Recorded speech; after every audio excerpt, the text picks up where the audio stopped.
let's jump back a little bit and start at the beginning in terms of your freediving journey. Like, when did you first become connected to the underwater world, and how did you find your way into the freediving world? I've got pictures of myself and my twin sister in a swimming pool and then at the coast, seacoast, probably when we were about 5. I had long, I almost could look like an Amazonian Indian. And in those days, it didn't matter if you took a picture of a 5-year-old girl or boy, androgynous. So I just had this kind of loincloth, leopard skin colored swimming costume in this photo. So I was always great in the water. Never really pursued swimming in a club, but I enjoyed the water, was never fearful. But the first connection with free diving was in Crete when I had gone to work as a volunteer in a yoga center, Ashtanga Yoga Center on the southeast coast of Crete called Chania, near Chania, Was Agios Pavlos. southeast? It was Agios Pavlos, yeah. Agios So that Pavlos. was David's place, right? Derek Ireland was the teacher. The Derek, Derek sorry, Derek Ireland. Ireland. Yeah, Yeah, that's crazy. Okay, yeah. so my friends, I love Crete, and I know that area very well. It's Cleopatra beautiful. and Ios Yes, Pavlos, absolutely. and And I was there, let's say, so 25 years ago. right. So that was when Derek was there. You know, that is Yes. no longer an Ashtanga center for a few years now. And my friends Helen and Phil, Huh. they had a yoga retreat center called Yoga Rocks just on the other side of the Long Beach, as they would call it. Yes. Right, And really. then You could walk they along that whole beach and there were a couple of restaurants and I remember there was like an yeah, empty yeah, shell of a building right at the end. yeah. Trio Petra. Do you know Trio Petra? Yeah, between Trio Petra and How the Long Beach, amazing. and How they had a amazing. center there for a few years, and I worked there for Wow. quite some time as well. Really? And then they now they lost that place. They couldn't renew the lease, but they Oh took no. over Derek's old center. Mm. So the place that you're talking about is now being Oh, run really? by my friends Oh Helen my and God, Phil. So that's shout out to Helen and incredible. Phil. Yeah, That is incredible. small world. Yeah. But it's still running as a yoga center Yeah, it is. Yeah, and in the there's not summertime. specifically.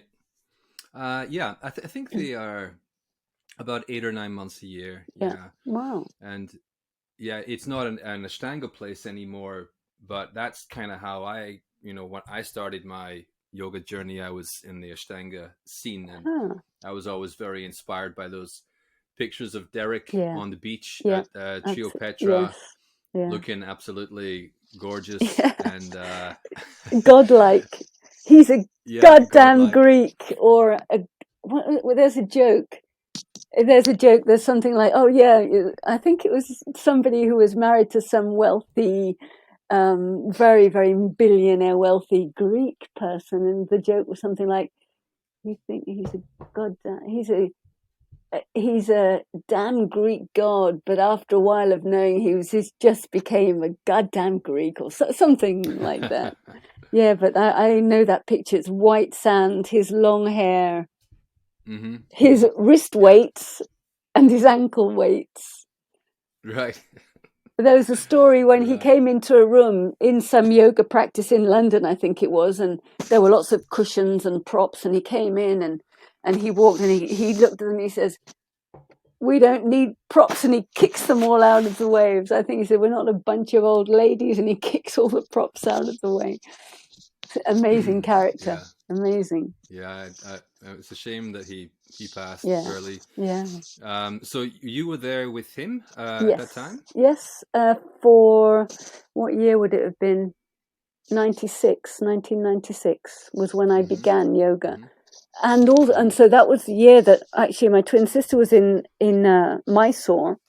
Aaron Solomons was in Mysore, and so she communicated to me because she said, I mean, I didn't know anything about free diving, and I didn't know anything about Aaron. I had watched The Big Blue I was doing it in my master's in 1991. I watched the film. I thought it was an invention. I thought it was just a film. I didn't have any connection with the sea or even think that the sport or free diving existed.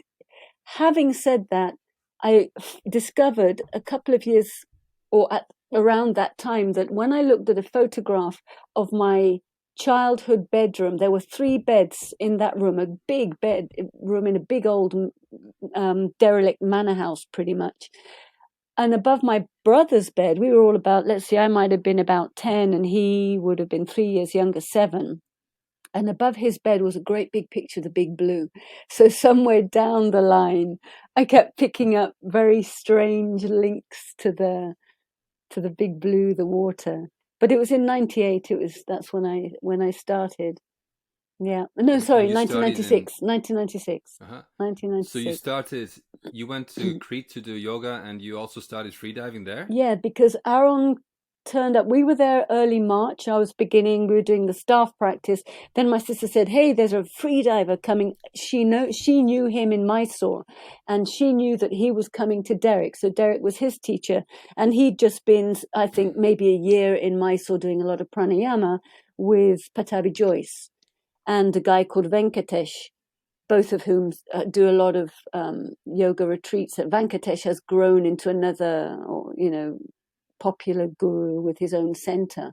At the time, he was in a tiny, like, community hall, and Radha, Derek's partner, was there because I went back when I was pregnant. In 1998, we went back, and I did a whole maybe 5 months of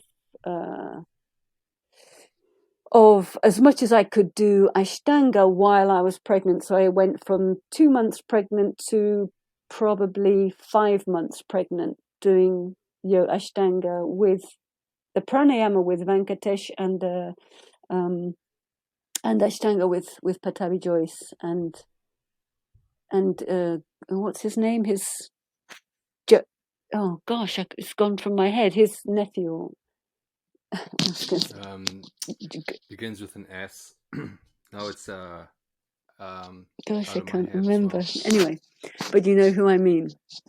Yeah.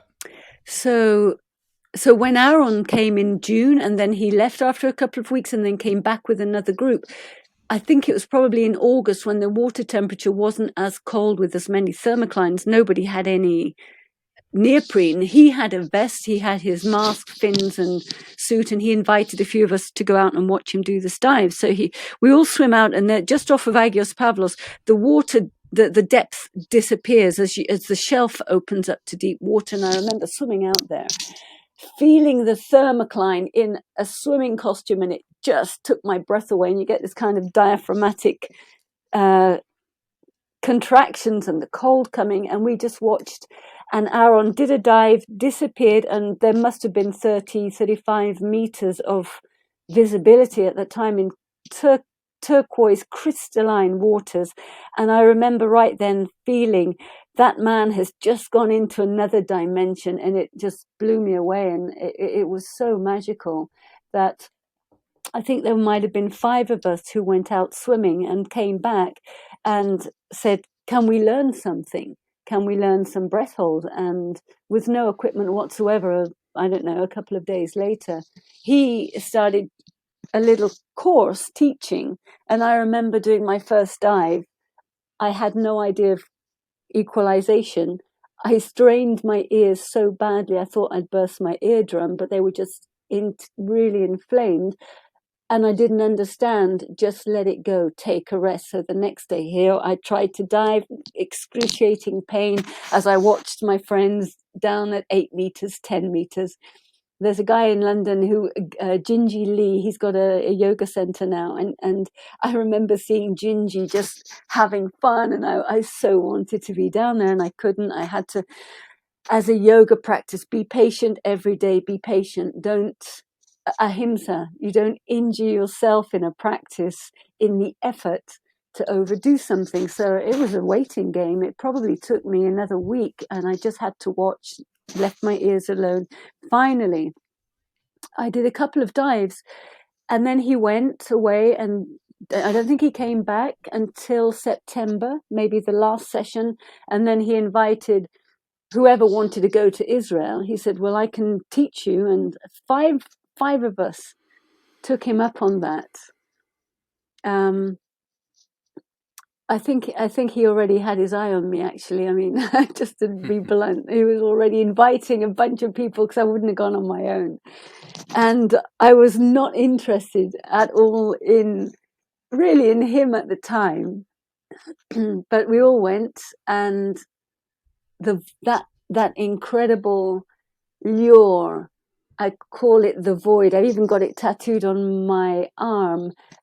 The spiral of where it takes you drew me in, and I was enamored, and we just started diving.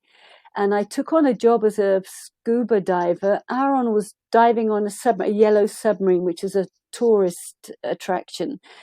And they put the divers on the opposite side of the reef because in their promotion they'd say, well, you see sharks and you see wildlife, and they all come in, past the window. And there was the coral reef on one side, and there was blue water on the other, with really not much happening. So they put divers down, and the divers would swim with their scuba tank alongside the windows. I think there might have been 12 windows, and then this great big bubble of a cabin area for the pilots of the submarine. So the submarine would start to descend. It would always trail a great big metal cable and a massive buoy to the surface so that there was no surface traffic.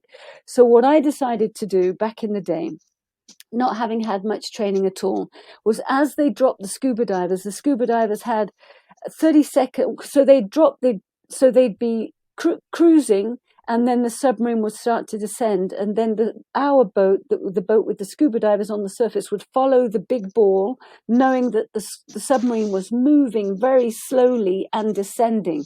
Once it hit 30 meters, they would radio to the divers, we're at 30 meters, start your descent. So the two scuba divers would dive, they'd plummet to 30 meters, they'd have 5 minutes, round time probably 8 minutes, and they would go from window to window and actually perform as underwater clowns and do silly things. So I decided that I would I would be the free diver. I wasn't employed at the time. I was just using the buoy as my dive line, and I would breathe, and I'd be being dragged along as the submarine moved. And it was my resistance training. So as I got better, I did free immersion. I'd pull myself down. I'd get to 15, 20, 25, 30. I'd get to the top of the turret before the windows. Once you let go of the turret, you haven't got anything to hold on to, and the submarine is moving. I can't remember how long it took, but I would pull myself down the line. And then my challenge was, how many windows can I pull myself along, because they all had a ridge. So you'd pull and you'd wave to the people inside. I'd get to the cockpit, wave to the pilots with all their headphones directing the submarine, and then peel off, dance underwater with the scuba divers, and then head back up. I can't remember what the total time was, but that was a 30-meter on a moving submarine, pulling, doing the distance, and then a return to surface. And it was crazy. If I think about it, that was absolutely crazy. That But sounds wild. I became really proficient at those dives. So I'd do that and then I began to work as the scuba diver there. So I would scuba dive, I don't know, alternate days, maybe with 3 days off. And on those 3 days, I would go and do those crazy free dives, which would be probably 2, because I think they had 2 divers working on that shift for the people down there.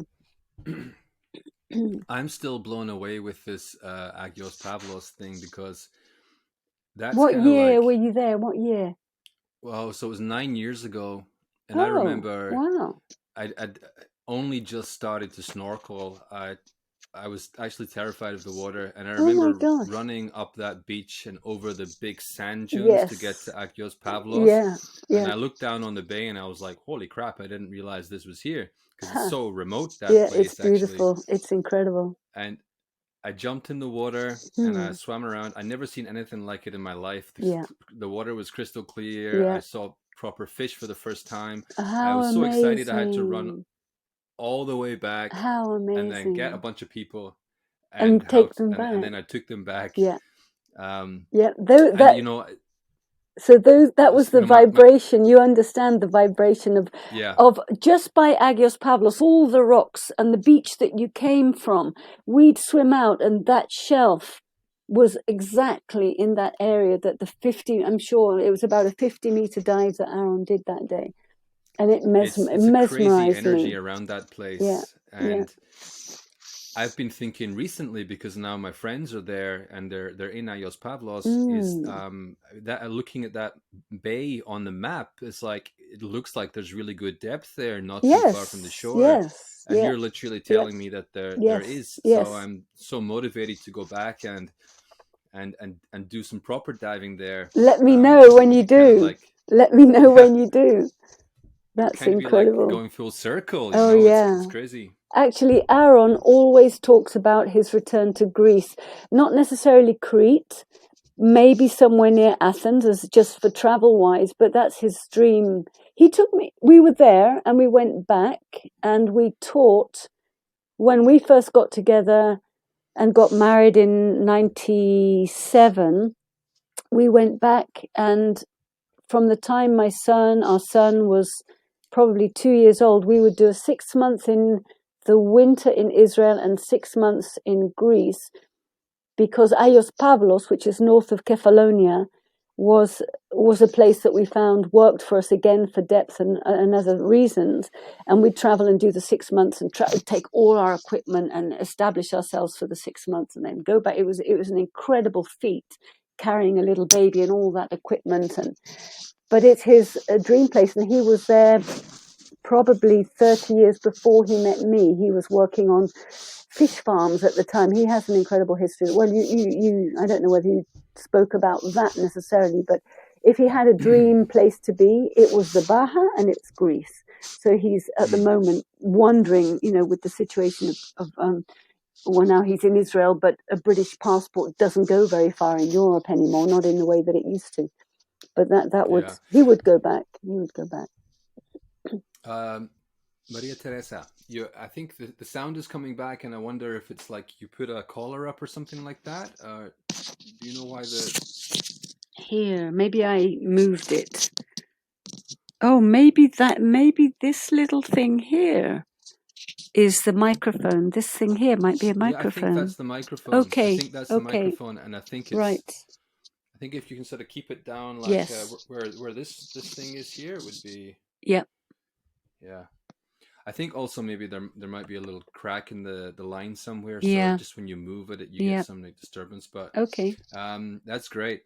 All right, so I mean, obviously the listeners of this podcast are very familiar with Aaron. Aaron's been on Yeah. 3 times Oh, now, really? and each time for longer than I can remember, hours and hours and hours. You know what he's like. It's hard to get him to Stop. Yes. Oh, he's a stop. talker. Yeah, He's so an we've probably heard most of it from Aaron's side. Now, moving on, Aaron became involved with some of the sort of, record diving and competition diving that was going on at that time before what we might call the modern era of competition free Yes. diving. What is your memory of that, and what was it like in the 90s leading up to the 2000s when things were still a little bit of a wild west in the freediving world? Oh my God, it was a tiny community. And I remember actually being on that Greek island, Paxos. We had a computer. I'm pretty much still am not quite as computer illiterate, but just at the beginning. And I remember Martin Stepanek in the very, very early days wrote an email and said he was looking for somebody to train him. And we were in Greece and Ireland, and he might have still been where he originated, Slovakia or Czechoslovakia. I can't remember whether it had changed at that time. And he was looking, he didn't have any fins, he had no equipment. I don't think we were in a position to offer very much at the time, but we had a communication going. We didn't actually meet Martin until we established ourselves in the Baja, and we organized probably the first competition in one of the cenotes called Cenote Azul in Bacalar, where we had the first competition where Alejandro Lemus attended, and a few other Americans, but Martin Stepanek was the big guy there. So I remember that. I remember that when Zev, our son, was 3 months old, we took off to Umberto's school, and we were in contact with Pipin regularly. We were in contact with Umberto regularly, and then Umberto had maybe the first stage in Sardinia. So we went to Sardinia. There was Davide Carrera, the young sycophant, neophyte freediver that was coming up in the world, probably his foremost instructor, student, breaking 70 meters perhaps at that time. So we did that stage. I was in and out of the water. I think I'd do 50 meters, get on the boat. Everybody would then go and shower. They would take their time, and I was breastfeeding Zev still. So I'd run off and say, I got to go. So before I got in the water, I was handing over the baby, getting in the water, coming out.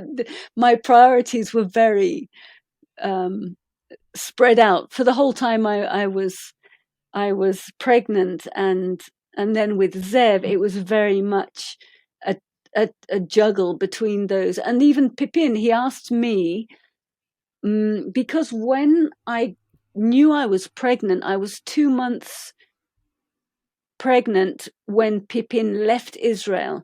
So I became pregnant. I thought I was overtraining. I was losing weight. And then we did a sled dive. There was a guy called Lee Connolly. Lee Connolly. He'll slap me in the face for not remembering his surname. So I discovered that I was actually pregnant doing this sled dive, where it's something like 80 meters. And I felt my equalization was becoming more difficult. And it was all things to do with pregnancy. But anyway, that was the connection. Pipin, Umberto, Davide. We eventually, Martin Stepanek. It was such a small world. Tanya Streeter came to the island, so we also shared dives and experiences with Tanya, which was phenomenal. Things were very, very, like you say, Wild West. Not very much was written. Maybe Umberto's repetitive CO2 O2 tables were just coming out, which I look at now, and they're pretty generic as far as training tables go, which is great for somebody just wanting basic information. But then they might be a kind of gospel, but if you really look at what training has come to, there's so much variation. But that's what we worked with. And so Aaron and I started devising our own training program. So as well as Apnea Academy, I think Kirk Crack was just working with Pipin and then split away from Pipin, took on Martin. Martin then worked with Kirk until Martin split away for their various reasons. Each one of those people, and my opinion of how I heard it happen, will be individually perceived. So I'm not going to give opinions on the connections, on the Kirk Crack and the Pipin and that. It's all history. It's an interesting history that you'd have to have everybody present to get a full view of how Ada came together, how Aaron had made contact with Claude Chapuis, how eventually the information that Aaron and I made a first manual, and how those 15 freedive rules turned to 20 freedive rules, got spread into the very small, maybe British community at the time, where we began doing static tables in London, in dive centres. So eventually you could see it permeate different areas. And then the Ada manuals, I would say quite a lot of it was surrogate from Pipin's ideas, from Umberto's ideas, from Aaron and I, what we were putting together. And then it developed into, Emma Farrell came out to Greece. I can't remember which year it was, but I remember her knocking on our door on a Sunday morning. She had to come right the way up to the top of the hill on this Greek island, and Aaron was not dealing with people on a Sunday. So she opened the door and wanted to learn how to monofin, and we'd contacted the Russian. There happened to be monofinning championships in Athens. We got hold of the monofin monofilling was right at the very beginning of his existence. And on the stage that we did with Umberto said, monofin, it's for pushtis. And pushti is like for ponces, with no offense, puffs for, and no offense taken at all. If it's politically incorrect, I apologize. It's not the sentiment that I'm using it with. So anyway, We don't have that on this show, good, fortunately. great. So she went away in tears. And I don't think she really ever forgave Aaron that moment, because later on, when she wrote One Breath, she mentions Greece. She might mention Aaron, but I don't even know if she mentioned it. I can't remember, but it was so fleeting. But I remember a situation on the boat, and she was in the very, very, very beginnings of getting over her fear of diving. And Aaron is yang, I'm yin, and we had a magic relationship. If something wasn't understood with Aaron, he'd say, empty, deal with it. So I'd get the yin side, and I'd encourage people. And it was a magic combination. Actually, Marcus Greatwood came out probably in the same year, and probably got his No Tanks logo from something that was on the back of our engine. So small things. I have very subliminal memories of instances where training happened and interesting things happened to people who later really have moved into quite different dimensions. Yeah, Interesting. it sounds like a really fascinating and formative time, and Yeah. pretty much every name that you mentioned there has been on this podcast, actually. Yeah, Emma and absolutely. Yeah. Kirk and Yeah. Martin Yeah. and, well, everyone with the exception of two names I think you mentioned there. Even Tanya, I managed to get her on. Great. I think she's busy being a housewife in Texas now or She's something I like that. keep in contact with her, and that she went into conservation underwater filming, and now she's got daughters the red-headed, they're taller than her. It's crazy looking at how Yeah, people I where think they I go. might have I didn't put that right. She's not just being a mom; she's Yeah. also doing amazing stuff with Yes. Yeah. much more Conservation. important stuff than free diving. That's for sure. Yeah. It's a All right. So combination. tell us about you're in the UK now, but you spend most of your time on the Baja Peninsula Yes, I in do. Mexico. Yes. So this is kind of how I knew of your connection to Aaron and all that for a long time. There's a lot of people that I meant to have in this show a long time ago, but I do struggle to get to everybody. So I'm glad to finally have you here. Tell us about what your life is like in Mexico, and what the freediving is like there, and the kind of the unique setup that you have there for someone who wishes to do freediving with you. Originally, I'll start. I'll summarize a little bit of how we began in the Baja and why, and it was because Aaron had been there maybe 30. When I met him, he said 30 years ago I was in the Baja tagging sharks. 30 years ago is very, very different from today. Like everything, the decimation What's your of microphone, MT? I'm not sure where your microphone is. It's maybe stuck somewhere. Here it is. I'll hold it right here. Okay. So okay, thank you. So he drew me back, and we drove down from Taos. We bought a big truck, we packed it with camp stuff, and we went in quest of the camp that he used to work from and live in. And it was near a place called San Evaristo. It was a place actually called El Coyote. And if you look on Google Maps, somebody actually added it as a free dive camp, El Coyote. So we spent the first 2 years entirely living under a palapa. We built a palapa, which is a 12 meter by 4 meter palm fronded, open sided camp area, and we circled it with a fence to stop the cattle coming through. But it was in the middle of an arroyo on the pebble beach, a little bit set back from the pebble beach, and we used to dive with there because at that place deep water was very close to shore. It was 100 meters from the shore. So we'd take a boat out. We bought the boat, we bought the trailer, we traded it out, and we lived wild intensely for 2 years.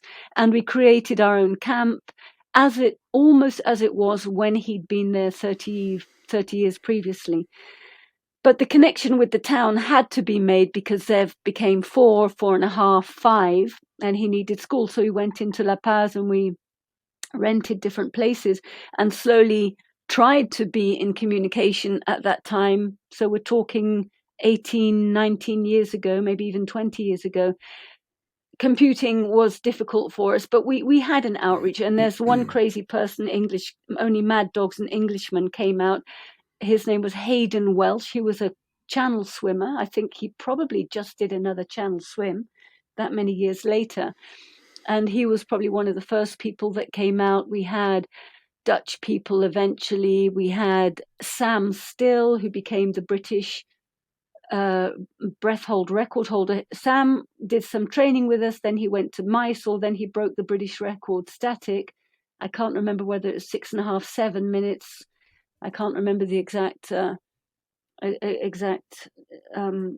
time. So that was our base, and it's how I knew the Baja. And it was wild. There were coyotes, rattlesnakes. I know how to pick up a scorpion by the tail. I know how to take and put it somewhere else. On one occasion, a scorpion, they're yellow ones, so they're not fatal. Let me just emphasize that. The bigger ones are easier to pick up because where the sting is, which is a couple of millimeters, if you immobilize the tail, the bigger the tail, the easier it is to do. But this one was so big, it did a back bend around my hand, freaked me out so much, I panicked, and it stung me on the finger. So then you get like an effect of a numbness to the first major lymph gland. So it's a little bit like one of those blue bottle stinger, they call them aguamala. You know, in Australia, the really poisonous blue tentacled blue bottle stinging jellyfish. I think they're called a blue bottle man of war. Is it Portuguese man of you mean war? the box jellyfish? No, they're fatal. A Portuguese man of war. They're usually this big. They're bubble like it. Well, sometimes they drift into Baja waters, but they're tiny. They're much smaller. Their tentacles can be 2 meters long, and they pretty much give you the same effect. Unpleasant as it is, you could feel as though you're having a heart attack. If it hits your arm lymph, you think don't go any further. But anyway, it was a similar reaction. So those things are my experience of the Baja.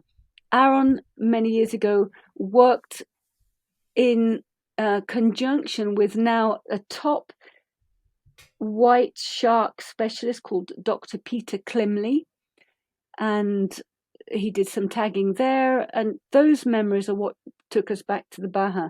But La Paz became our base. During our time in La Paz, we would always either stay out at Espiritu Santo. From Espiritu Santo Island, there's another island called San Francisquito.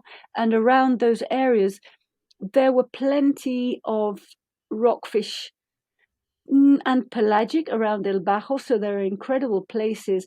As time went by, even over a space of 5 or 6 years, I saw a huge decline. So I used to spearfish, and I decided, from what I experienced and what I saw, that wasn't going to me for me to be the way to connect to the water. I don't spearfish anymore. I perhaps might if I was on an ocean journey, because I spend a lot of time on yachts doing deliveries as well. It's something I do in the winter or spring. Yeah, we were discussing your COVID experience yes, on the yacht when we had our pre-call. That's right. So I've seen the Baja from the history and the nostalgia of its glory days through my own experience of watching the reefs decline. I work voluntarily, and I'm very in with the fisherman community, with the attempts being made, very positive attempts to try and protect the islands. So there's been NGOs working to isolate some of those areas from fishing, not always popular.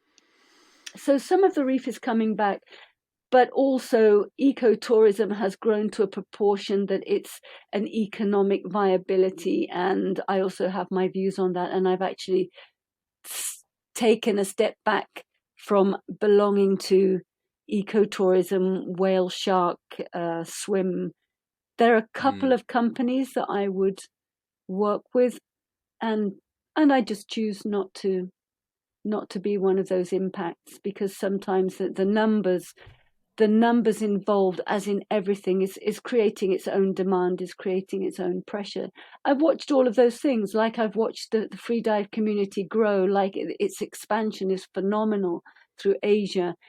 And the Baja is still, until COVID, relatively unknown, but I seem to hear that there are a lot of people heading for Mexico at the moment because it's pretty open bordered. So I think it's Yeah. probably going to start to sink with the amount of free divers and adventurers coming to find relief in the wilderness, in the jungles, in the waters, in the Sea of Cortez. It is phenomenal, but the Sea of Cortez is particularly seasonal. Absolutely. Might have to cut out this part of the interview so we don't give too many people too many ideas, you know. Yes, I know. I just had a friend, a newly discovered sailing friend, recommended to contact me. He was in Dahab. I think there are a Harry Chama. Some people are heading this way, but he actually is on a sailboat solo, and he asked me, "Shall I head from Panama to?" Hello, Ben. By the way, hi, Ben. He asked me, "Shall I come from Panama to Mexico right now?" The time frame is crucial, because from south heading north, you'll have the winds hitting him, and if the time frame he misses it, he'll be in winter, and by mid-May, around the southern part of Mexico, the hurricanes start to move. La Paz has a tendency to have exposure to sometimes very big hurricanes in the end of September, mid-September, sometimes August, but mostly September, very, very occasionally October. But if you're in the islands called Revillagigedos, which is the equivalent to the Cocos Islands or Galapagos, it's directly, if you're looking south, it would be west of Puerto Vallarta, about 360 miles south of Cabo. Then you're entirely in hurricane zone, and it will hit every time. By the time that hurricane moves towards the Baja Peninsula, the energy of the temperature of the water and the air that it heats in the Sea of Cortez, if that air and water is above about 28, 29 degrees, sometimes the hurricane will sweep inwards and through the Sea of Cortez, in which case La Paz will get hit. Otherwise, it will bypass Cabo, and you get many variations. You know what these hurricane predictions are like. You can have 10 different strands of predictions of how close to the coast, what kind of damage, but it will often veer out towards Hawaii, or break open between the Baja Peninsula and Hawaii, which is most often the case. But Aaron and I have suffered 3 hurricanes in the camp, and about 5 years ago, I was on a boat anchored, moored with a double anchor through. I chose to be on the boat to help a friend, a very, very good friend of mine, who's now we say it took his boat to Costa Rica. And we sat through the hurricane on double anchors for 8 hours as the boat just was tumbled in 30-foot seas. The whole of 35 anchored and moored boats out of 35, I was one of 4 boats left on the water by the morning. So it is an intense experience wherever you choose to go. Yeah, that's pretty wild. Yeah. Yeah. We're pretty exposed to the we call them Yes. typhoons here, but the Yep. same thing here in Yep. Taiwan. So Yeah. I've seen just how, and of course right now we have in Philippines, it's just been Yes. devastated in some parts of the Yes. Philippines. So Yeah. I can't imagine being Yeah. out on Yeah. a boat, but I guess it's Yeah. better in those situations to be moored a little bit out with your boat somewhere than to have a boat in a harbor, you know, badly moored or something like that, where it might Well, be yes, we were thrown around actually, and smashed up. yeah, we were, because there were 30 boats around, we were actually in the open mooring in a small channel before the main marinas. They were all full, so we had no choice except to stay on the mooring block. it was a reduced channel, but it meant it funneled from the northeast. The wind hit really strongly until about 3 o'clock in the morning, and it came straight down the channel. From 3 o'clock till about 8 o'clock, the wind shifted and came over from more or less over the hills, and that was more. That, I think, the disturbance of that wind knocked most of the boats. The winds were crazy. There were, a couple of my friends actually lost their boat, and they lost their lives in that. And they were 3 boats down, and their boat broke loose. And you have the radio calls in the morning, so I remember hearing the radio calls all morning from different people. But those 2 people disappeared. So tell us about the in terms of somebody who wants to go and visit you there on the peninsula, like what kind, because you were telling me before that you have a boat there and you kind of take it on the beach, and there's like it's pretty wild the way you do things out there, not in a bad way, but oh in a no, good way. yes, I would say the best months are August, September, October. Mid-October, there's a change, but in those months, mostly it's beautiful, Coromwell, south winds, flat water, probably maximum 25 meters if you go out into deep water. So if you travel up the Sea of Cortez, it's a phenomenal coastline. There's almost no access by land from leaving La Paz. You get to a port called Puerto San Evaristo, and from that point north to Loreto, there's almost no contact from land. So there are small isolated fishing communities, and that sea travel is also remote enough from La Paz not to have too many boats actually working out there. So the islands that you could visit would be you'd be the only boat in the harbour at that time, in any of the natural harbours.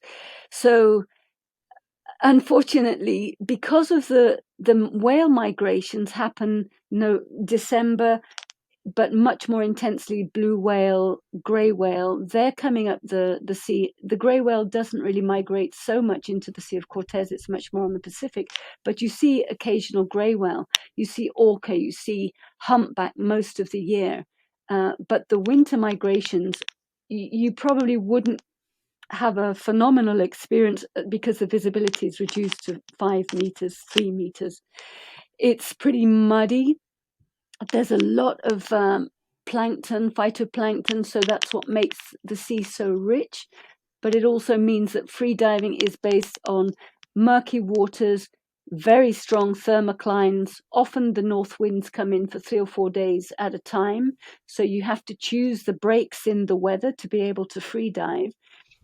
So I don't advertise in those times because I know that I myself, especially if you're dealing with AIDA 1 or AIDA 2 or beginner, even people who want to train full time, they would be restricted or their experience would be compromised, because you want to give a person the blue water experience. You want them to feel that they're not dealing with a heavy psychology because they can't see very much. And those things impact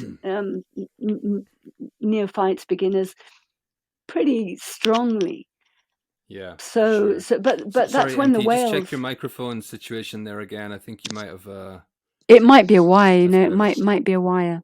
Yeah. It often is. It often is. They're pernickety little things because they're microphones and they're on a wire that gets sat on and curled up and trod on and stuffed in bags. Yeah.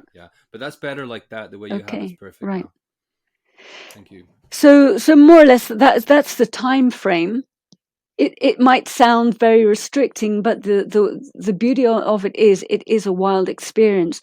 So if you're not just about free diving, which I am definitely a compromise between the focus of just the depth.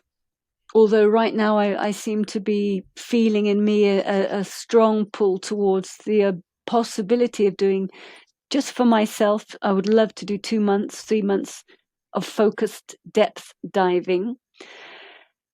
But at the same time, if you open the experience, and I take a panga out so we can access beaches, I don't really go more than about 10 miles because of the time that it takes to run the course. But we can go to isolated beaches, and on the days after the teaching there can be experiences where let's go and look for the Pacific manta in certain places. It would be a 2-hour panga drive there and back. So there's the time it takes, or there are sailboats with people that I know that we can put 3 or 4 people on and then sail and have the experience of sailing in beautifully remote areas, and then anchorages in incredibly remote beaches. It's with not many other visitors. And so the whole experience is a composite of connection to the wind, to the isolation, a little bit of solitude. There's no I don't offer party time.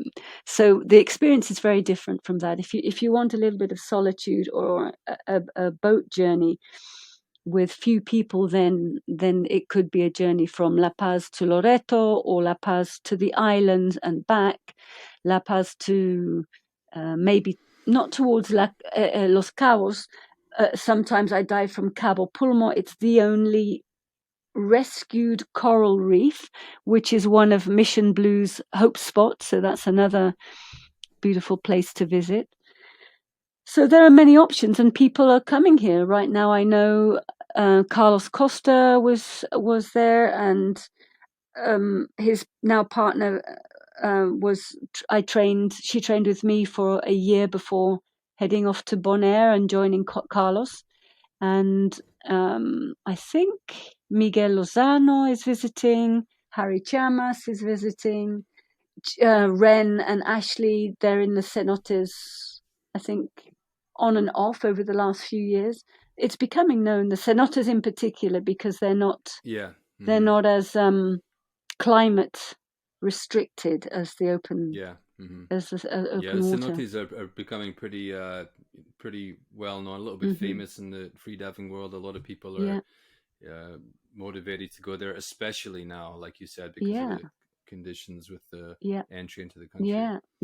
So before we wrap things up, and I do still want to save 10 minutes, MT, if you have time to do those desert island questions, shooting from the hip style. Yes. But the last thing I wanted to just bring up out of my notes here is just a little bit, because we talked about it when we had a chat before, but it's about your experience with plant medicines. Yes, the tribal peoples of the rainforest.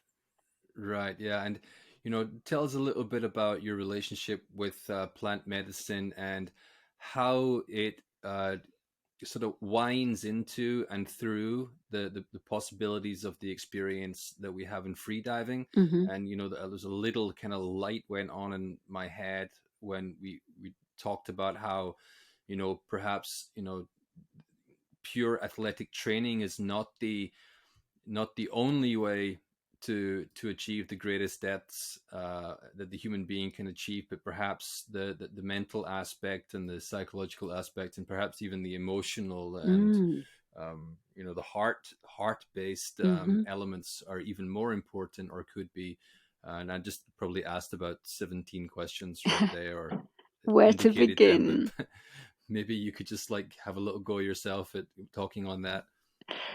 I coined the phrase freediving is my medicine because I had already participated over the last 2 years in a community. So there is a local community, a family of 6 or 7 people, with 2 of the brothers are adopted brothers, just adopted into the ceremony. And so they lead ayahuasca, they offer other medicines as well.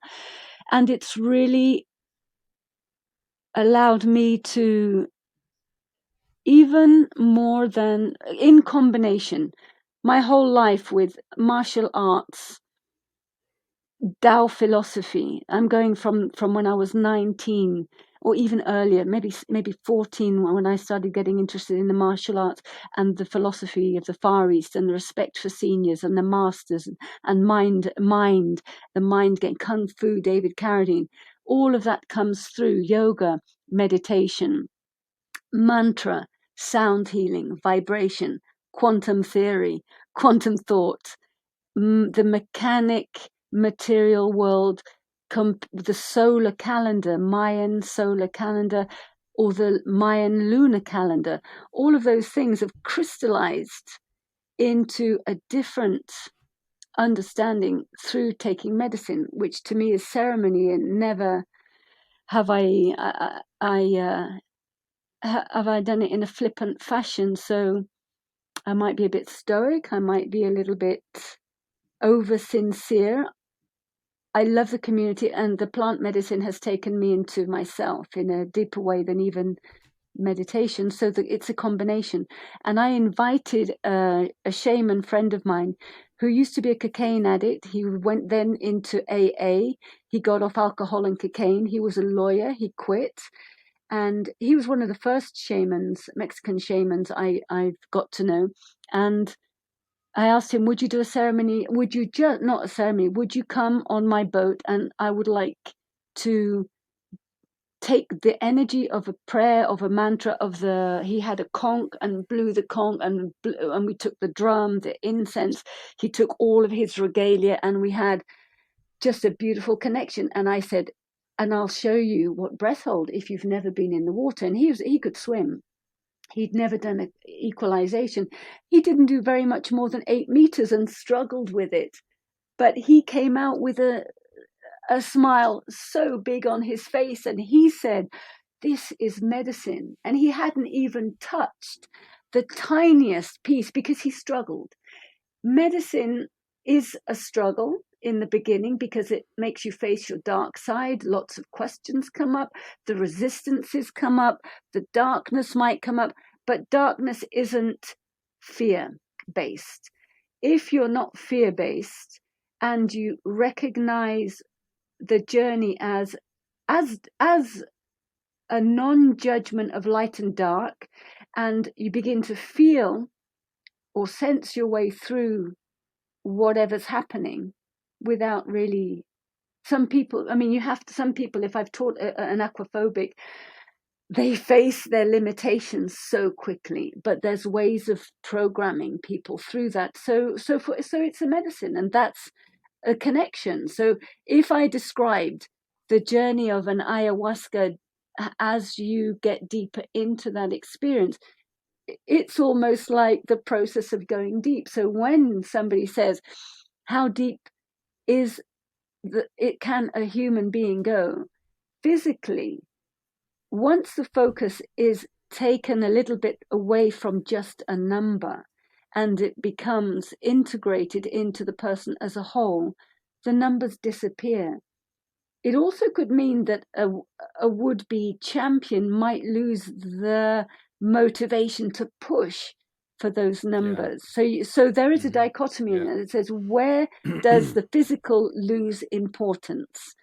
Perhaps when the internal dive becomes stronger than the physical dive. Having said that, the exploration of depth, and I have a beautiful picture. I found it it's a serigraphic print. I found in a beautiful place called San Miguel Allende, and it's of a tribal woman or man, actually pretty androgynous, with a stalk of corn, holding the corn up to this great big skull, and the skull face is typical of the Day of the Dead, the Mexican journey into life and death. It's a whole ceremony. It's understood very differently. If a European saw a skull or skull and crossbones, it's kind of, it probably has a different connotation. And anyway, the skull is the darkness. It could be the fear. Behind the skull in this picture, the skull is a figure holding a golden heart. And to me, it's just an exploration of the final realization, whether it doesn't matter what the number is, but you achieve something within your potential, which produces endorphins, which produces such an overwhelm of intense awe, whether that's from the ocean or the ocean within yourself. In Tibetan, the word, I think it's Tenzin. Tenzin, I think, means ocean. An ocean is consciousness in their terminology. So it's quite amazing that a mountain people, the highest mountain, some of the highest mountains in the world, use the terminology ocean as their consciousness, when the ocean was the furthest thing from anything they could probably conceive. So the worlds are fascinating. I've always been interested in anthropology. Part of my university degree was a combination of man's impact on the earth, and I studied deserts, the impact of humans on desert landscapes. And then I started using satellite imagery, which looked at the earth from space. So we're still going from the macrocosm to the microcosm in every element. But plant medicine is a connection. Plant medicine for me is, it allows us to take away the layers of technology, of glass and concrete and steel, of programming through all our education systems, through 90% of what we believe in from the time we're born, as the hospital that we're born in. And you start to see what the indigenous cultures of North America prayed for in their landscape, in the elements. And when I free dive, if there is the breath, the prana, the energy that we take in to every single cell, which is 90% water, it's a reflection of trying to make contact with the lands and the places from our origins that we forgot. I wrote a post yesterday with a new word which is coming out in the English dictionary called solistalgia.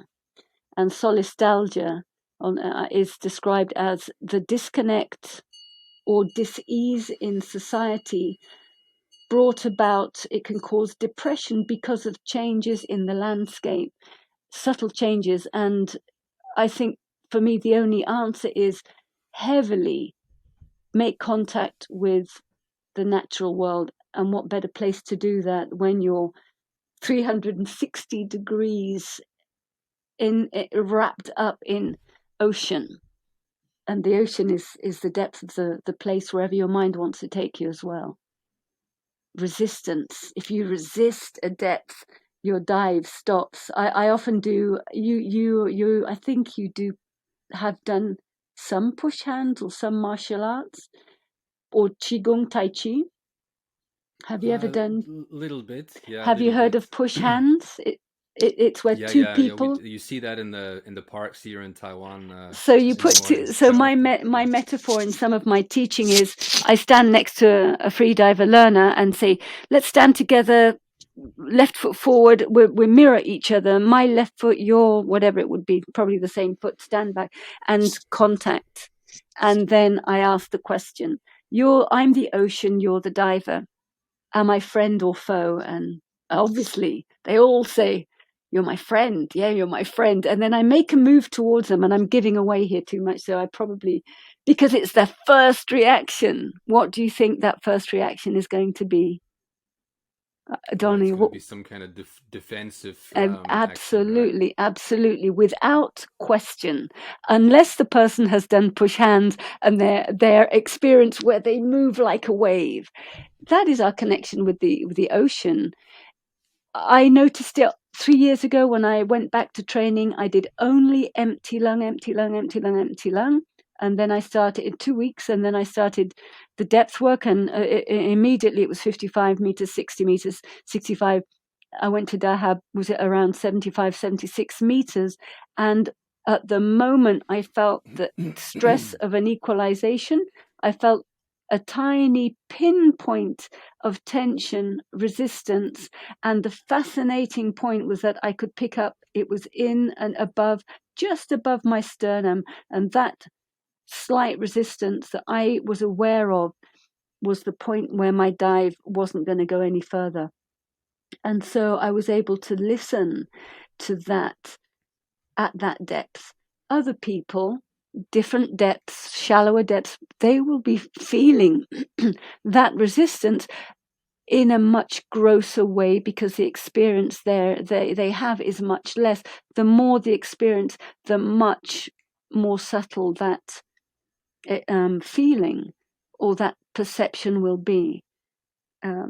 So the whole thing about the medicine, the connection to the Huni Quinn, the tribal people, they actually, by some crazy divine plan, ended up living in my house for 2 weeks on 2 occasions. So I lived their slow motion for 2 weeks, and I had to stop I'm doing it a little bit here in this house because it's not my rhythm. I'm in somebody else's rhythm. And I feel I need my computer, I need my work time, I need my, and something else is calling. And I have to sit with myself and close my eyes and watch all of that programming wanting to let go. And when you see tribal people who were unknown to the modern world 30 years ago, I asked one of the partner of Tue. Tue was the tribal chief that came to do medicine in Guatemala. Then they went to California, and they were doing quarantine in my house in the Baja, and we did ceremony. And I asked the 24-year-old Sanpuani, her name was, and I said, in your village today, in today's world, where they've been gifted some iPhone 12, can you believe it? They're doing selfies. I said, how do you perceive ceremony? They dance, they don't sleep, they don't have the psychosis of the modern world, so they don't need psychologists to make them go through dark times, because I don't think they experience their world like that. So she said, we all dance, all the children, we all sing, everybody. And I said, what about the young people from 7 when they start medicine, through puberty, through adolescence, 15? What is their connection? She said, everybody participates. So they invited me this Christmas, but I had a calling to try and be here with my son, who couldn't come from Israel. The borders closed the day before he was due to come here. I came here, but the invitation holds. I'd rather go to the middle of the Amazon, and that invitation is waiting. It's either immersion into oneself, into the beauty of the fullness of the rainforest, or the depths of the ocean. Which one is stronger? Both have a very strong calling for me. Nice. You talked very beautifully about that, and I especially liked what you said about, for the deep diver who's, perhaps they're at a certain point there might be an experience which shifts their priorities, and Yes, the yes, attempt at being the best or getting the next yeah, record or getting to another depth might no longer be. It might just kind of evaporate before their new understanding of what they want to experience. And I think it's happened to a lot of the big divers. I Guillaume, definitely kind of got that feeling from like Guillaume, and yes. also Martin as well when I Huh. spoke to him, that Wow, his the wow, priorities shift a lot. yes. And it's nice, it's nice to not be on that treadmill the whole time, Yes, and because we all however, have to yeah, we have to however, get off at some point. you do, and I feel that I'm not on that treadmill, but for some reason, with all of these experience, I've got a business card, and maybe even on the end of my emails, I have a quote, and it's about human potentials. So still, it's probably a bit like Galileo's last words, and I'm not quoting directly, but it's something like, but it still revolves around, it still goes around the sun. We still move around the sun. We still move around the ever strong curiosity, human. Ego is not a bad thing. It's just we're in a dual existence. There is the other and there is the us. And so there's a calling, the motivation to always grow. in seekers. Let's say there are non-seekers on this world planet and there are seekers. I classify myself as a seeker. You're probably a seeker, without doubt. And that motivation to grow internally can be expressed physically. So the interesting question is, how powerful is the mind? How strong mind combined with discipline? You can't throw discipline out of the window, physically or otherwise. With all of the discipline that it took for me, being a single mom at the time and still trying to train in one dive, in a dive session, even if it's an empty lung, was what I could work with. It doesn't give me a lot of time to then say, well, I'm going to do a 60-meter dive. It won't take me long to get back there when I focus. In the non-focus time, I know what I can do. In a focus time, without the pressure of, I was never very confident about my competition performance.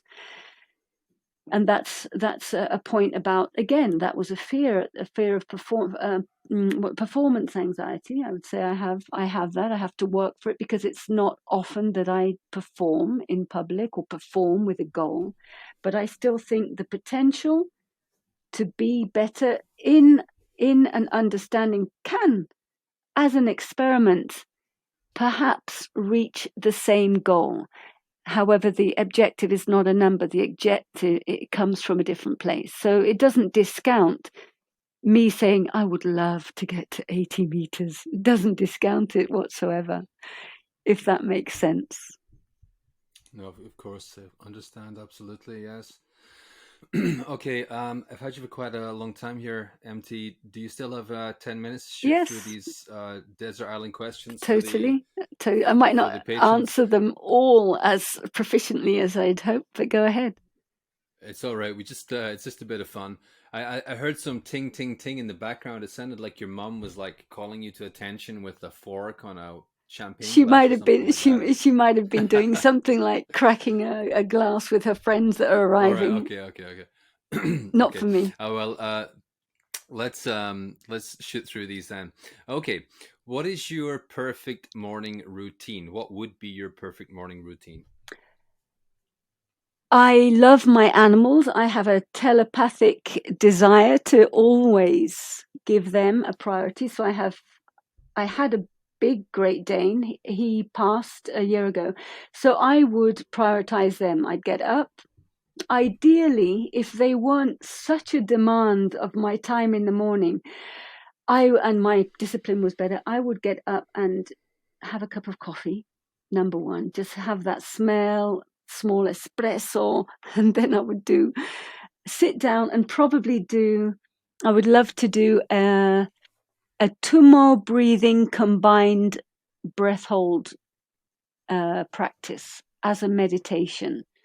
And firing up, then I would deal with the dogs. I'd go running. I'd do a desert run, a desert trail run, and yeah, with no other obligations. I would have quiet time coming back from that for maybe an hour to maybe stretch. And I believe that before a free dive anyway, if I could go free diving, then that stretching would be bending over backwards and just lying on a Pilates ball and letting the body melt into openness in all of the stretches.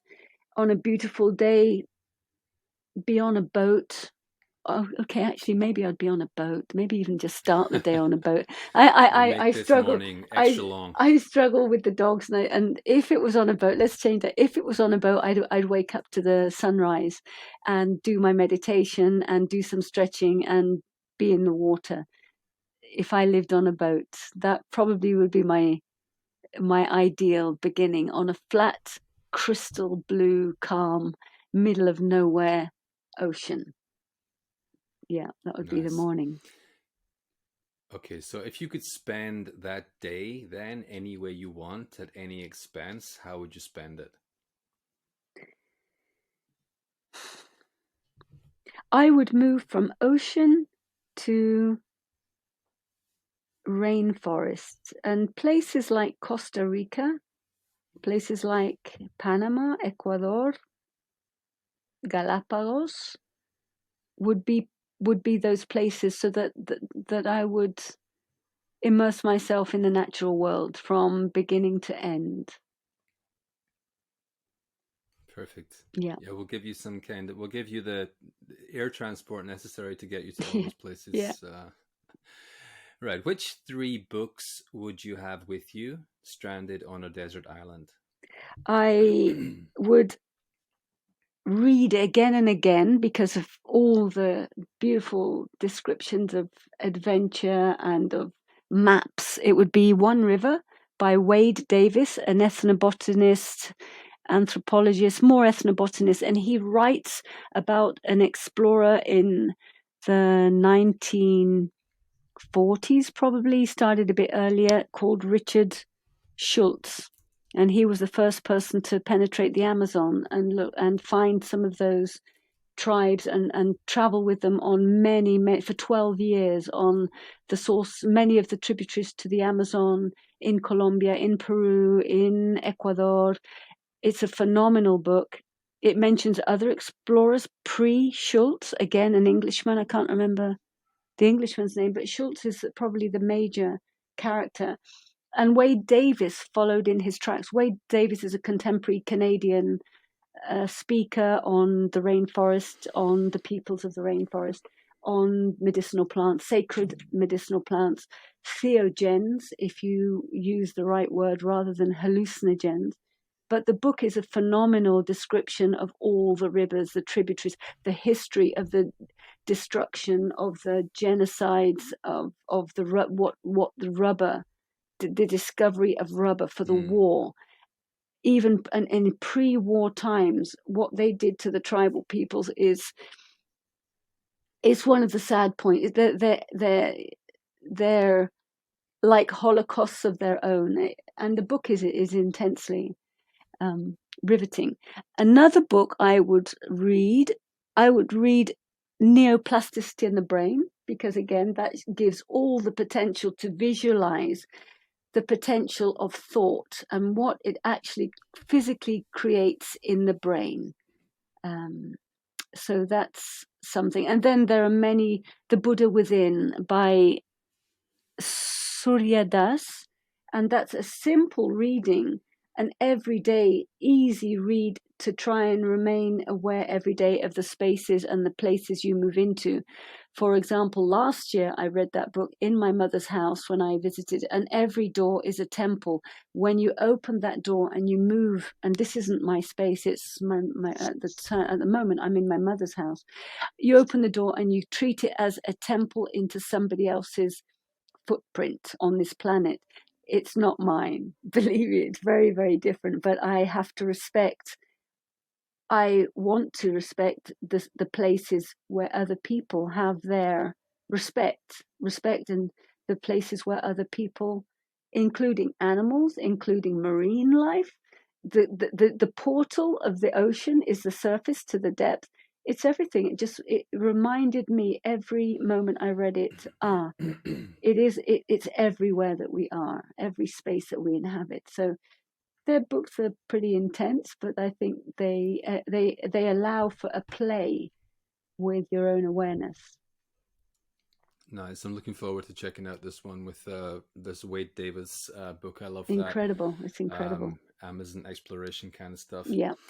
What about movies? Which movies could you watch over and over again? If you're a movie person, I know some people find it hard to answer this question, Oh, including I myself, love because I don't. movies. I love movies, but they're not comedies. I generally don't go for a comedy. Slapstick, definitely no. I do not like horror.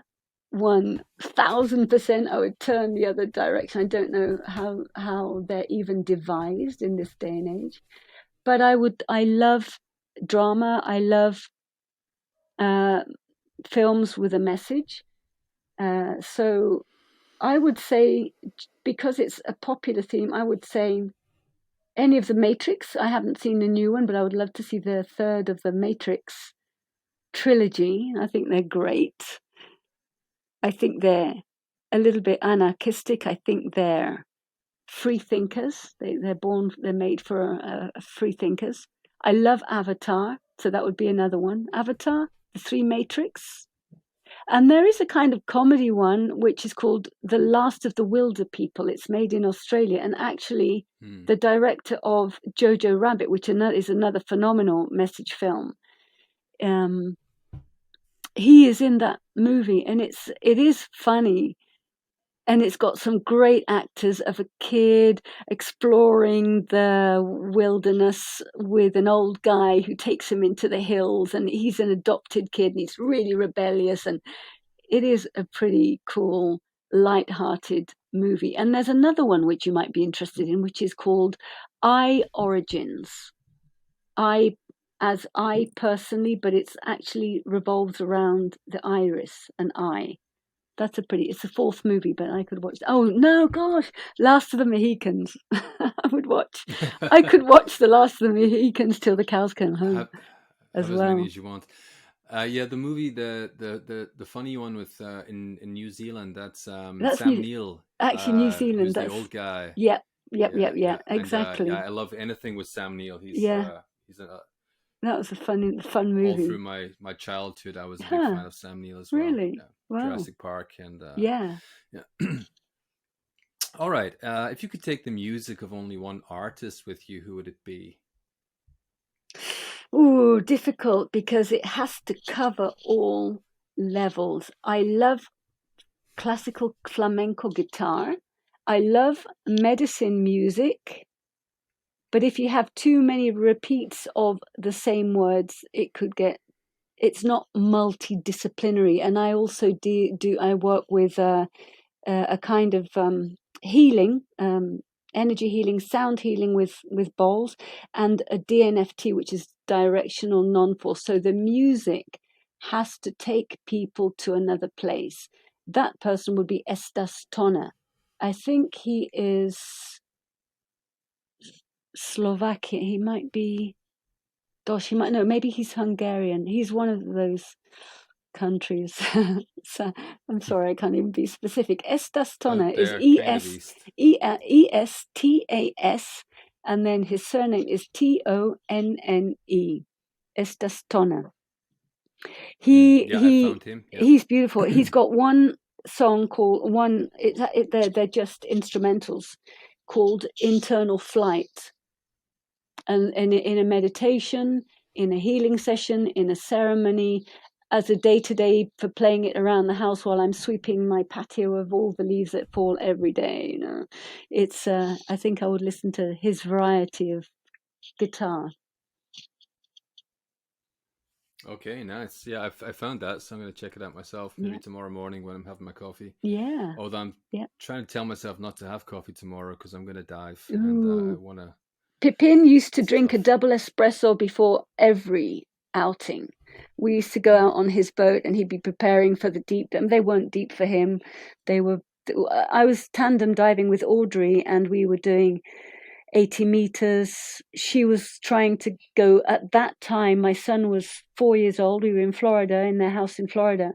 And so that was probably in 1992. Probably 1992, and he asked me to tandem train with Audrey, maybe 1991, and he would have a double espresso every time. You have to check your DNA, Donny, because your DNA will tell you whether you're caffeine tolerant or not. I think I'm a little bit Yeah, caffeine tolerant. I usually do. I think I'm quite tolerant to caffeine, but I've just been thinking recently about taking Addiction. some real time.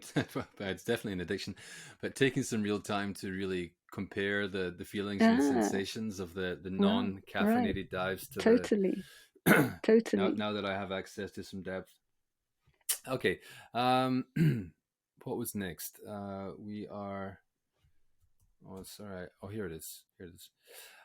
Okay, if what profession other than your own would you most like to try? I would be a wildlife photographer, either in the tundra with wolves. My son's name is Ze'ev, it's Hebrew for wolf. I'm fascinated by their movement. Generally, a wildlife photographer with no bounds. I could go anywhere. I think they're phenomenal, absolutely phenomenal. Awesome. Okay, good choice. Yeah. Yeah. If you could eat only one meal every day for the rest of your life, what would it be? Well, that was a tough one. That was a tough. Probably I didn't eat fish for a few years. I am a vegetarian, but I do eat fish if it's sustainably caught. So I ask those questions all the time. If I were in a community, isolated community with the right conditions, I would eat fish and probably uh, either the rice, but I actually really like a baked potato with a lot of butter. Hmm. Yes, And sounds either good. so the green part would be lightly steamed asparagus or green beans. Hmm. That sounds really good. I haven't had a baked potato in years. Really? Oh my It's funny God. because there's a lot of baked sweet potatoes here, and you get Yeah, them in any convenience you store, could do that. but it's not the same, you know. Not It's like quite. like a Not baked like a potato with King Edward. yeah, tuna and Oh, butter melted on top would be amazing. All right, where would you build a house if you could build it anywhere in the world, and what would it look like? I would build a wooden stilted platformed integrated into the forest jungle treehouse, modern with if it needed glass, then 360 degrees glass with a way to climb up into higher levels. I would totally go for that. Like a Simple, grown-ups treehouse. yeah, yeah. With the Which country garden would it be as the in? forest. Yeah, any I think tropical forest with a access to the ocean, with a view to the ocean. A country doesn't to be culturally easy. It would be a Spanish speaking, probably, or an English Spanish speak. I like the Spanish speaking countries, or if it had to Maybe be, somewhere like Costa Rica, something yeah, like that. yeah, probably. Hmm. Well, All having right. said that, Borneo could be an answer as well. Although it's a Hmm. different culture. Borneo, somewhere like that. If it, yeah, I think it's more the Okay. natural landscape untouched that I'd be looking for rather than Hmm. the country that it was based in. Hmm.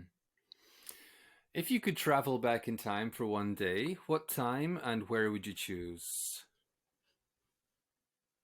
I have huge nostalgia for the beginning of the modern world, probably post-war, where there was still a phenomenal wildlife. I wouldn't choose the mentality, obviously, because they weren't, animals were lesser beings.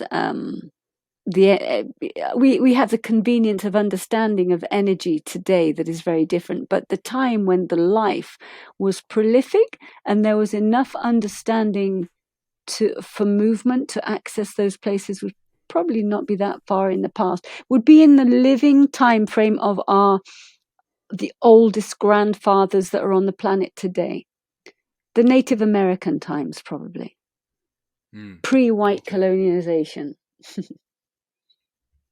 If you could spend a day with any person from history, who would it be? Oh, good question too. And I had probably two people, I would say, and that would be Alexandra David Neal, who in her, I think she was 56 or 57, who dressed up as a man to get into Tibet, which was forbidden for travel at that time in the 1940s. And no, was it 1940s? I think she was born in 1868. She was 57, so wherever that takes you. She went into Tibet and actually went into the temples. She brought to the world some of the hidden techniques of Tummo breathing, that were unknown. That is the breathing that Wim Hof has adapted, for example, Iceman. Basically, I think he's brought into his training schemes things that came out of pranayama, out of Buddhist practices. So Tummo breathing, she described. She went and she understands. She wrote a book called The Magic and Mysteries of Tibet. She did a couple of other books, but she was a phenomenal traveler at that time and as a woman in disguise. Or it would be Mary Leakey, one of the couple that were in Olduvai Gorge and discovered the origins of perhaps our human oldest connections through a skull to our oldest origins. Is it Neolithic man or proconsul? I think was the skull. They described it as proconsul. One of those two, I think. All right. Yeah. Okay. And finally, if you had a billboard on Times Square, what would Oh. it say? What would you use it for? Oh God, I was going to review that. I was practicing yoga and a thought came to me yesterday and I thought I've got to refine that and I didn't get back to a billboard. It would be